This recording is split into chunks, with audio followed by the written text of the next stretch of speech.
watching the IUP TV News Bulletin, bringing you stories relevant to IUP and the Indiana community on Channels 6 and 20. Good afternoon, and thank you for joining our news broadcast from Davis Hall. My name is Hannah Holland. And I'm Abe Eshelman, bringing you stories relevant to IUP and the Indiana community. We will broadcast this program every Thursday for the rest of the semester. We will start with stories close to us. The IUP student government reported that the university's recent internet outage between Monday night and Tuesday morning were the result of a targeted denial of service attack, or DOS attack. The attack began approximately 11:24 p.m. Monday night, and service was reported by IUP IT services at just 1:15 a.m. Tuesday. At this time, it is unknown who carried out the DOS attack against IUP servers, but it is being investigated.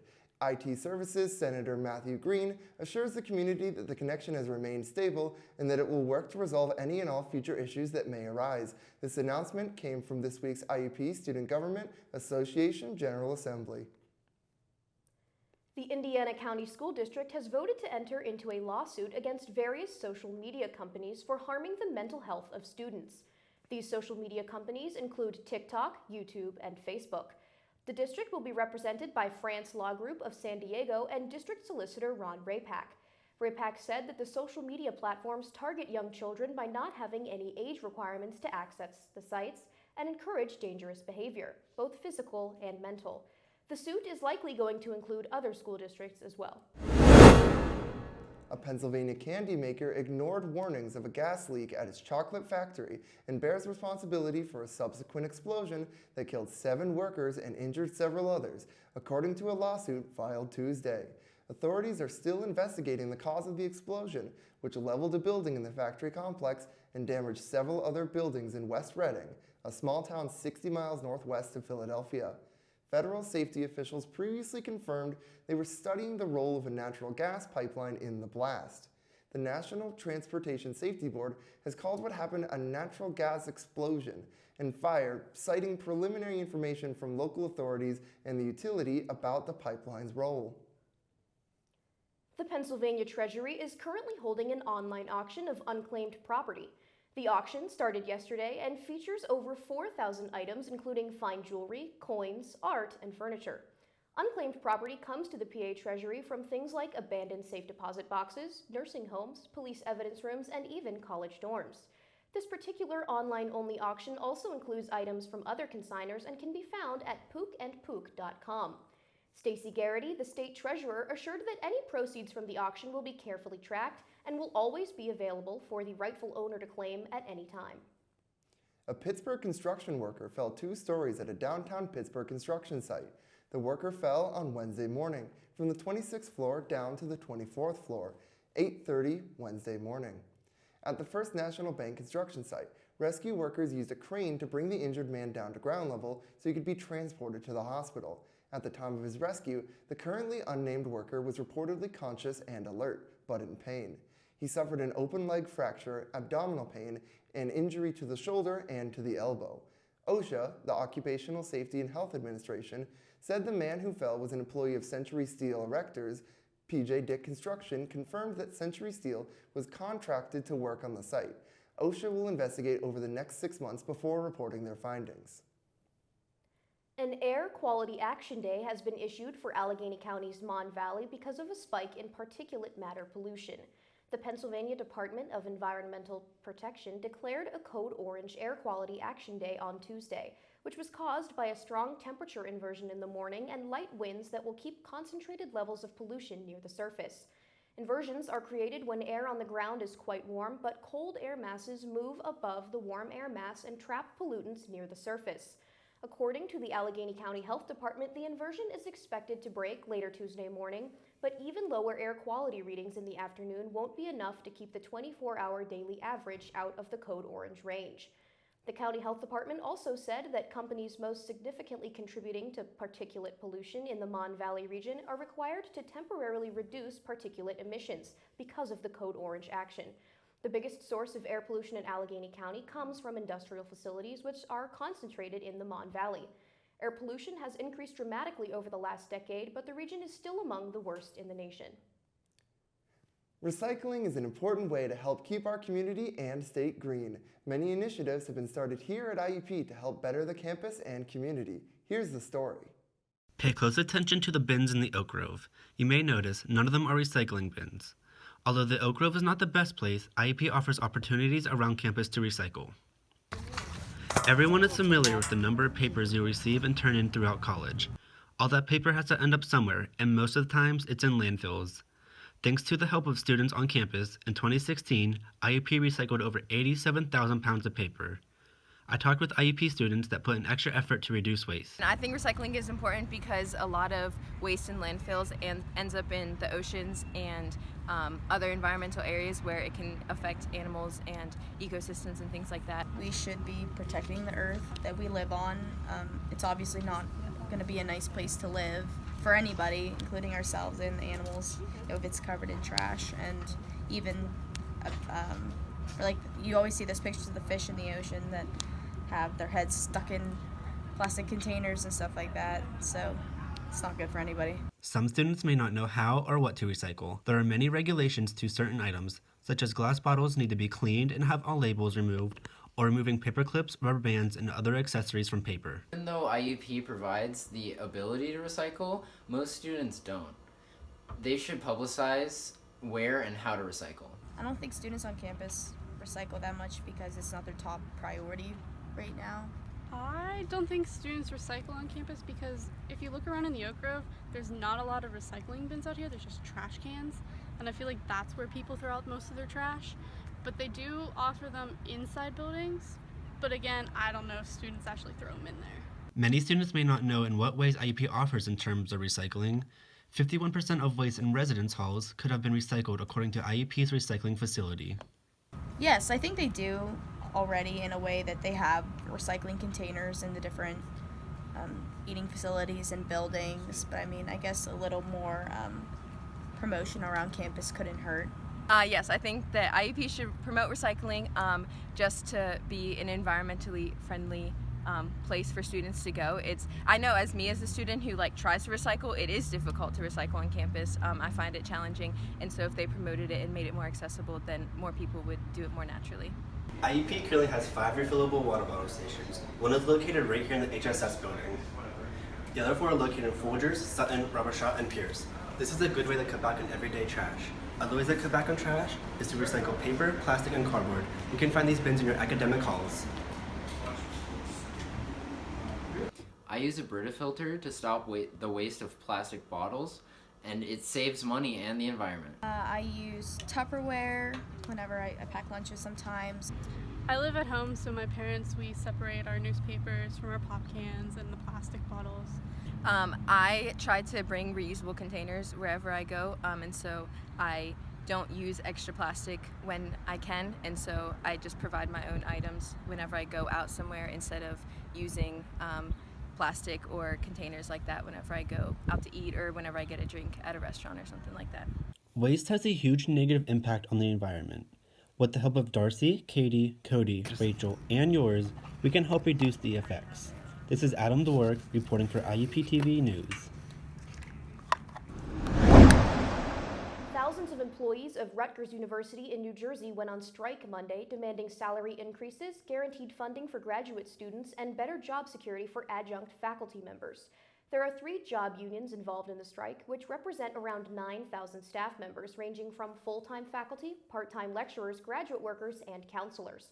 The strike started after a stalemate in contract discussions that had been going back and forth since July of 2022. The university's website states it is open and operating, but many classes have been canceled. The university has stated that the well-being of all Rutgers students is the top priority. A grand jury has indicted the mother of a Virginia child who shot his teacher with a firearm. Prosecutors reported Monday that Deja Taylor would face charges of felony child neglect and a misdemeanor count of recklessly leaving a loaded firearm as to endanger a child. Her son had shot his teacher this past January, though charges haven't been levied against his mother until now. Just last week, Abigail Zwerner, the injured teacher, filed a lawsuit against the Rich Neck Elementary School administration. Zwerner's lawyer alleges that multiple teachers and students had reported seeing the student with a gun, but administration ignored these concerns. The school district has declined to make any recent comment on the matter. The popular social media platform TikTok has been under fire by the federal government in the past few weeks. The app has been described as a security threat. Our reporter Maya Johnson has a story on what this possible ban would mean to its users. TikTok has been taking over the internet for a while now, with over 1 billion users and over 210 million downloads just in the US alone. The app is also very diverse, ranging from young children to elders using the platform. The daily usage of the app is at least 2.5 billion users a day worldwide. Not only that, but the average time spent on it per day is 1.5 hours per user. What is it about TikTok that is so compelling? I feel like TikTok allows everyone to express their own personalities, and I feel like there's so many people on there that you can just relate to that it's almost comforting. Although there's a lot of negative content, I feel majority of it is encouraging, and it allows people to see different identities and personalities. TikTok epidemic has influenced US legislative to use it upon their power to try and ban the popular app. The worry is the Chinese Communist Party data privacy issues and the use of Chinese propaganda being spread amongst the app. This possibly can be done under the Restrict Act, a bipartisan bill that can ban foreign technology companies and the protection of U.S. classified info. Ryan Callow, a law and technology professor at the University of Washington, has expressed, "It would be obviously unconstitutional for the United States to shut down communications with American citizens because they disagree with the content." How do you feel about Congress trying to ban TikTok? I completely disagree with Congress trying to ban TikTok because a lot of teenagers go on it for hours. It's their main social media, and you can also find information about pretty much anything on TikTok. Why is TikTok always getting recognized by young teens and adults? Many users have recalled the app as comforting to express themselves freely doing their favorite activity while also using it as a source of entertainment. Many users have gained popularity and use TikTok as a form of income and life profession as a social media influencer. Now, there is no definite answer if TikTok will be banned, but many are opposed to the idea. Lawyers and technologists are disagreeing with banning a popular app with millions of users calling it unprecedented. This is Maya Johnson signing off for IUP News. The classic board game Scrabble has long stood the test of time. It has been a family and personal favorite for years that it is privileged with its own holiday. Today, April 13th, is recognized as National Scrabble Day. Reporter John Hurl has the story. When people are trying to decide what board game to play, Scrabble may come to mind. And there is no better day to play than April 13th, which has been dubbed National Scrabble Day. April 13th is the day Scrabble inventor Alfred Mosher Butts was born. He gave the world an iconic board game now played all over the world. Today, more than 7 decades later, people still live for triple word scores, not to mention the strategic use of those mysterious blank tiles. Although Scrabble might not be everyone's first choice when it comes to board games, it still holds quite the fan base. Liv Raleigh Martin happens to be a happy member of that fan base. So I've always loved Scrabble because it really challenged me. Because I was always that kid who used big words since I could talk, and I needed a challenge, I feel like. So Scrabble gave me a limited number of letters to make a certain word and try and make the best word possible on the board, and to hit all of the double letter tiles or double word score tiles. So it gave me something to do to really exercise that part of my brain that really loved language. So I continue to play Scrabble, and it always entertained me because it's one of those games that you just don't get tired of because you make new words every time. So I feel like it's constantly entertaining for me, no matter how many, times I've played it. I still just love Scrabble. If you don't have access to your own game, you can easily play Scrabble online against other players or even a computer. If you enjoy the game enough, there are even online tournaments you can join, or or invite your friends and show them the might of your vocabulary. Now then, time to lift the lid on that game box, pick out your first 7 letters, and begin. It's time to celebrate one of the world's most iconic board games. This is John Hurl for IUP News. A Wall Street Journal reporter, Evan Gershkovich, was arrested in Russia on March 29th for suspected espionage. On Monday, the U.S. State Department designated Gershkovich wrongfully detained, which transfers the case to the Special Presidential Envoy for Hostage Affairs office, which gives the case a higher priority in the United States government and expedites the efforts to get that person released. This term, wrongfully detained, was also used by the State Department when WNBA player Brittany Griner was arrested and held for almost 10 months last year. Griner was eventually released in a prisoner swap with a Russian arms dealer. About 1,200 migrants on 2 different boats were rescued in the Mediterranean on Monday, the Italian Coast Guard said. One of the boats, a migrant vessel adrift in the Mediterranean with about 400 people on board, was in huge danger amid high waves on Monday. Sea-Watch International, a non-governmental rescue operation, said Italian Coast Guard ships had been dispatched in a rescue operation. The organization said another vessel with about 800 people on board also was safely evacuated, 120 miles off the southern coast of Sicily on Monday, according to ANSA, an Italian news agency. The adrift vessel had departed from Tobruk, Libya, with migrants heading to Europe, according to Alarm Phone, a migrant aid group. Around 2,000 people had been rescued by the Italian Coast Guard over the weekend since Friday. The Coast Guard said with the combined rescues Monday, the total number of rescues is up to more than 3,000 people since Friday. After the break, we will have our weekly weather report from Hannah and some things happening around IUP. Let me tell you something. Whatever it took you to get here will take you anywhere you want to go. You may not have it figured out right now, and that's okay. There are people here who do, and they believe in you. But you gotta put in the work. And if you go all in, if you commit to something bigger, IUP will take you further than you ever imagined. Because it's not about who you are when you arrive, it's about who you become. IUP, grow here. And now for your weekly weather report. Today is sunny with the high reaching up to 80 and a low of 49.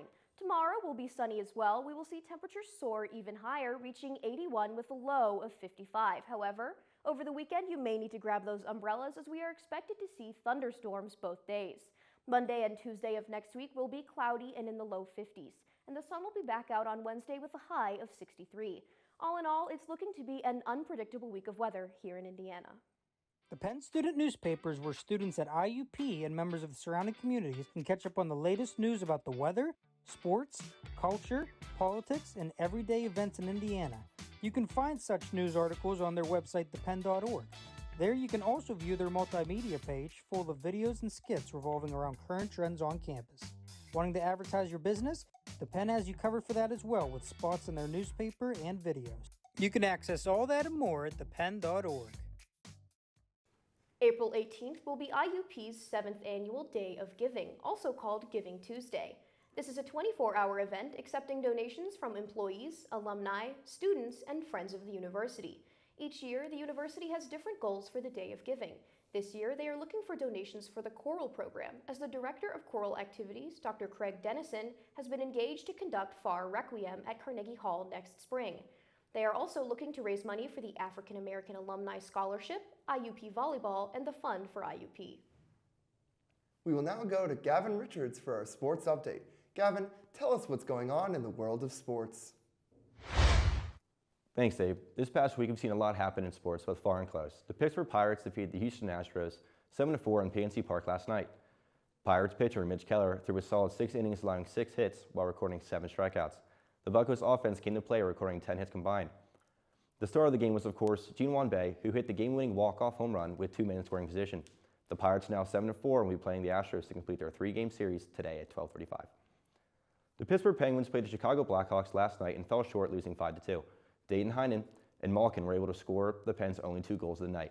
The defense had their work cut out for them, as the Blackhawks were able to score 5 on the goaltender, Tristan Jarry.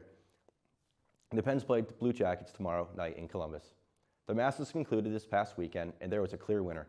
John Rand, who ended the final round trailing Brooks by 2 strokes, shot a 3-under 69 in the final round and finish 12 under for the tournament and claim the green jacket. In Ram's first Masters win and second major tournament victory, the first coming of the 2021 U.S. Open. That's all for Weekly Sports Report. I'm Gavin Richards. Back to you guys. Take Back the Night is part of Sexual Violence Awareness Month that the IUP Haven Project and the IUP and Indiana community joined together to support victims and show support. Reporter Meg Carpenter had the opportunity to attend the event. Here's that story. IUP's annual Take Back the Night event's purpose is to give a voice for the voiceless. Sexual assault is a widespread, serious problem that affects all students on college campuses, no matter if they are male, female, or non-binary. Take Back the Night, an event hosted by the Haven Project, creates a safe space to bring awareness to sexual assault survivors. The event includes a rally, march, and speak out event. All of this is held in an effort to end violence and send a message that proudly states that survivors will no longer be afraid of the night. Sam Fagard is a grad student that helped organize the event. I actually got to coordinate this event, so it's been fantastic to try to build this community around campus and get everybody involved. We love showing up for survivors of sexual violence to show them that, it's not okay on this campus. We don't tolerate it here at IUP. And we're just so glad to see the turnout. This is just fantastic. It makes me so emotional to see how well attended this is. So, it's just been really important to me as a coordinator to get to organize it. Allison Baker brought the event to IUP's campus 10 years ago. And so part is that it's a tradition that we started on campus, I think in 1994. And for me personally, it's meaningful because my mom was on campus as an employee when it started. But I think it's a great way to get together, raise a cause, especially for prevention to sexual assault and sexual violence. Brings our community together. You can see there's a bunch of different groups from campus here. And so I think it's just a really nice way to support survivors and then bring awareness to this issue that we all can do better in making our campuses and our communities safer. This has been Meg Carpenter reporting for IUP News. Have you ever wondered what it is we do here, what is news, and how do we get it all done? Reporter John Hurl gives you an inside look at what we do here at IUP News. Here's the story. Producing a news broadcast or program might not be a career choice that everyone strides toward, but for some students majoring in communications, they may want to dip their toes and see if news production is for them. IUP News is a student-run production that strives to inform the public on what's going on in the world today, whether that be news coming straight from the White House or a local shop opening up in Indiana, PA. If you're listening to this on the radio, that was made possible thanks to two students running a live broadcast through Indiana University of Pennsylvania's radio station in the basement of Davis Hall. This program every Tuesday and Friday for the rest of the semester at 4 p.m. only on 90.1 WIUP FM. Matt Palumbo is the executive producer for the radio broadcast of IUP News, and he hosts the show nearly every week. Okay, so while the show is being taped live, there's a lot of things that go into it to make it record smoothly, and that includes playing stuff off of what we call the wave cart in the IUP radio newsroom, and that just consists of like PSAs and promos that have been stored in there and made by other people, so we play some of those during the show. And then I also have to download all of the packages, like I mentioned, from my external hard drive, onto the actual radio computer and onto what we call the DAD software. And also I have to be very of general audio levels while we're recording, so I have to keep control of that, and as well as just monitoring everything going on in the station and making sure there's no buzzing or there's no fans on, or there's something that people would generally think is something small, but it sometimes can make a lot of difference on the radio. So a lot of times it's just staying on top of your surroundings and making sure that the control board is all taken care of and everything goes smoothly. IUP News comes in two forms: every Thursday on YouTube and local television, and every Tuesday and Friday on 90.1 FM. IUP News began in 2017, where they relied solely on student volunteers.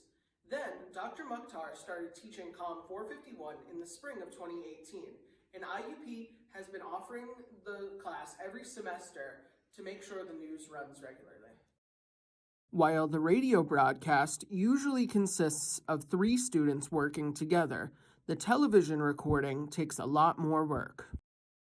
Every student in COM 451 collaborates with each other and Dr. Nuraya Mukhtar to produce the weekly news, from filming to script writing to editing. Megan Carpenter is the director of IUP News filmings as well as the station manager for IUP TV, and she takes her job very seriously. As station manager, I don't have a lot of jobs to do, in a sense that I don't have to go to a 9 to 5 every day. I can really get my stuff done throughout the week rather than at a certain time. And with IUP News, it all has to be done by Thursday at noon, and we start at Wednesdays at around 5. So I really dedicate all of my time to IUP News on Wednesday and Thursdays, and my station manager duties throughout the rest of the week. One student named Stoker Wyzorek, who graduated in 2022, even got to work with a news station in Johnstown, Pennsylvania, thanks to his work with IUP News. Which goes to show how effective IUP News is for students at giving them hands-on experience for real-world careers. This is John Hurl for IUP News. And that's going to be it for us this week at IUP News. In association with students looking for careers in the communications media field, I'm Abe Eshelman. And I'm Hannah Holland. We're your hosts for today. Please be sure to follow our Instagram page at IUP_news and our YouTube channel at IUP News 4207. Please take care and have a safe weekend.